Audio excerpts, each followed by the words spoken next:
लातूरच्या रेणापूर तहसील कार्यालयाच्या इमारतीमध्ये अंदाजे 2 फुटांपर्यंत पाणी साचलेलं आहे। इमारतीच्या तळमजल्यावरती असणाऱ्या सेतू सुविधा केंद्रातही पाणी शिरले। त्यामुळे नागरिकांनी प्रमाणपत्रासाठी दाखल केलेल्या संचिका या पूर्णतः पाण्यामध्ये भिजल्यात।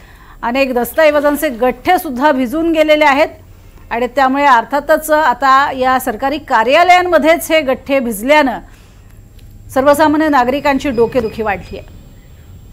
अधिक माहिती घेऊया। त्रिशरण आमचे प्रतिनिधी सध्या आपल्या सोबत आहेत। त्रिशरण, आधीच सरकारी काम आणि 6 महिने थांब, आता तर पाणी शिरले, गठ्ठे भिजलेत, काय परिस्थिती?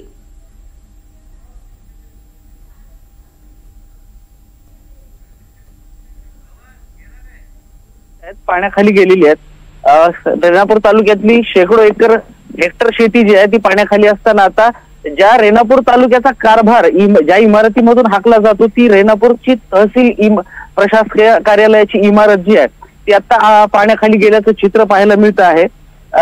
रात्री जर बघितलं तर या इमारतीमध्ये जवळपास 4 ते 4.5 फूट पाणी जमा झाल्याची माहिती मिळते आहे।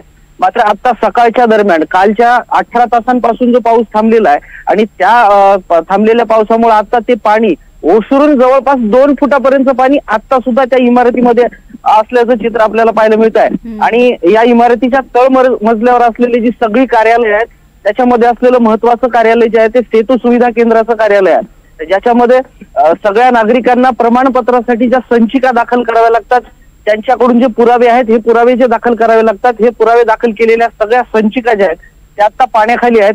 आणि आता त्याचबरोबरीनं दुसरे जे प्रमाणपत्रांचे किंवा दस्तऐवजांचे जे गठ्ठे आहेत हे सुद्धा सगळे पाण्याखाली गेल्याचं चित्र पाहायला मिळत आहे। प्रज्ञा, नक्कीच दुर्दैव असं म्हणावं लागेल। या संपूर्ण परिसरामध्ये आधीच जर खबरदारी घेतली असती तर कदाचित इतक्या मोठ्या प्रमाणात हे दस्तऐवज भिजले नसते। तुर्तास धन्यवाद या संपूर्ण माहितीसाठी त्रिशरण।